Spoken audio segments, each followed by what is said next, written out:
நம்ம முன்ன மாதிரி ஆத்திரப்பட்டுக்கிட்டு ஒழுக்கம் இல்லாத செயல் செஞ்சுக்கிட்டு பாக்குறவங்ககிட்ட மதியாரம் கொடுக்காம பேசிக்கிட்டு அப்படியே இருந்தோம்னு வச்சுங்களேன், சண்டை தண்ணி காலையில ஏந்திரிக்காம இப்படியே இருந்தோம்னா நம்ம பெரிய பிரச்சனையில மாட்டிக்குவோம். நமக்கு இன்னைக்கு இருக்கிற நிலைமைக்கே நம்ம ஒரு பெரிய பிரச்சனையில மாட்டிக்கிட்டு தான் இருக்கோம். நம்ம நண்பர்கள், இந்திய நண்பர்கள், கேஷ் மிஷின் வச்சிருக்கிறவங்க, டீன் வச்சிருக்கிறவங்க, செயின் மிஷின் வச்சிருக்கிறவங்க, ஏகான் செய்யறவங்க, டைல்ஸ் ஓட்டுறவங்க, பிளாஸ்டிக் செய்யறவங்க, இந்த மாதிரி பல தொழில்கள், வாகனம் செய்யறவங்க, நிறைய பட்டறைகள், சின்ன சின்ன வேலைகள் செய்யறவங்க யாருக்குமே வேலை கிடைக்கிறது இல்லை.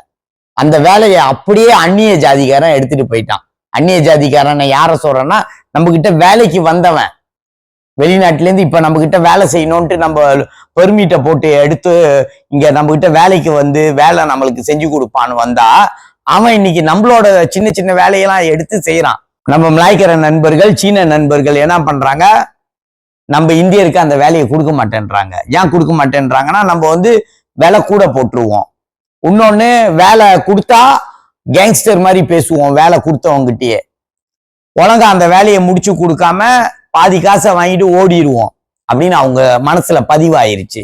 நமக்கு வேலை கொடுக்குறவங்க மனசுல பதிவாயிருச்சு. சீனருக்கும் மலாய்க்காரருக்கும் பதிவாக்கிட்டோம். நம்ம இதுக்கு முன்னுக்கு நம்ம ஒழுக்கக்கேடான செயல்களை செஞ்சு செஞ்சு செஞ்சு இன்னைக்கு அவங்கெல்லாம் பயந்துகிட்டு வேலை இருக்கும்போது அதை நமக்கு கொடுக்காம அவங்க கிட்ட இன்னைக்கு வேலை செய்யறதெல்லாம் ஒரு பங்களாதேஷ்காரனோ, பாகிஸ்தான்காரனோ, இந்தோனேஷியாக்காரனோ தான் இன்னைக்கு அவங்க கிட்ட வேலை செய்யறான். அப்ப அவங்க கொஞ்சம் வயசு ஆகணும்னே இல்ல அவங்க வேற ஒரு வேலைக்கு போகும்போது அவங்க என்ன பண்றாங்க, அவங்க கிட்ட வேலை நம்பிக்கையா வேலை செய்யறவங்களுக்கு அந்த வேலையை கொடுத்துட்றாங்க.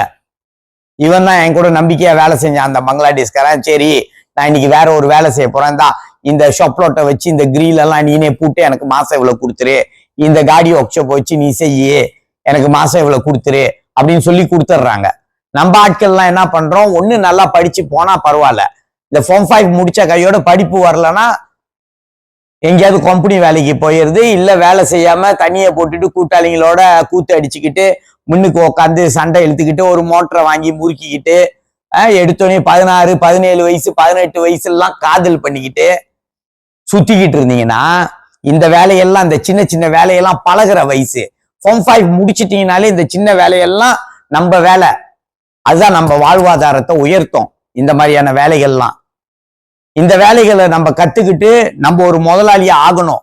படிப்பு வரலன்னா நம்ம கைத்தொழில கத்துக்கணும். நம்ம பிள்ளைங்க வருங்காலத்துல முதலாளியா ஆகி இந்த சின்ன வேலைகள்லாம் நம்ம அரசாங்கத்துக்கிட்டேருந்து நமக்கு கிடைக்காதுதான் சீனருக்கு கிடைக்கும், மலாய்க்கார நண்பருக்கு கிடைக்கும். அந்த வேலையை அவங்க கிட்டேருந்து நம்ம வாங்கி அவங்க கிட்ட மரியாதையா நடந்துக்கிட்டு சொன்ன டைம்ல அந்த வேலையை செஞ்சு கொடுத்து நல்ல பேர் வாங்கி அடுத்த வேலை அவங்க கொடுக்குற மாதிரி நம்ம நடந்துக்கணும். இன்னைக்கு அதான் நமக்கு நிலைமை. அப்படி இருந்தாதான் நம்ம வாழ முடியும், நம்ம வாழ்வாதாரத்தை உயர்த்திக்க முடியும். ஒரு காலத்துல இந்த சின்ன வேலையெல்லாம் சீனம் செஞ்சாங்க. சீனவங்க செஞ்சுட்டு இன்னைக்கு அவங்க வந்து உயர்ந்து அடுத்த இடத்துக்கு போயிட்டாங்க. அப்ப இந்த சின்ன வேலையெல்லாம் நம்ம தான் செஞ்சு நம்மளும் உயரணும். ஆனா நம்மளுக்கு இந்த சின்ன வேலைகள்லாம் இன்னைக்கு கிடைக்காம போய்கிட்டு இருக்கு.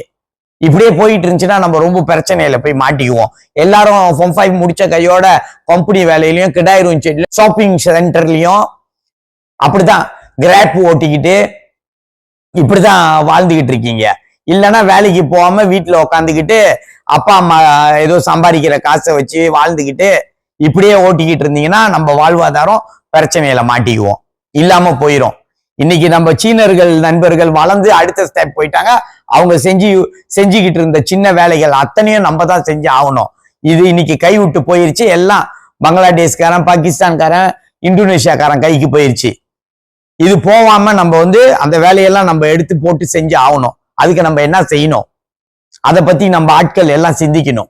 சிந்திச்சாதான் நம்ம இந்த வேலையெல்லாம் எடுத்து செய்ய முடியும். இதுக்கு நம்ம என்ன செய்யணும்னு நீங்க நினைக்கிறீங்க? தண்ணியை போட்டு தூங்குறது, ஒழுக்கக்கேடான செயலு, சின்ன சின்ன விஷயத்துக்கு கோவப்படுறது, கேங்ஸ்டர் மாதிரியே பேசுறது, இது எல்லாத்தையும் விட்டு தொலைச்சிங்கன்னா நம்ம வாழ்க்கையில இந்த மாதிரி தொழிலை கத்துக்கிட்டு படிப்படியா முன்னுக்கு வரலாம். தேசிய தினம் நல்வாழ்த்துக்கள். சிந்திப்போம், செயல்படுவோம்.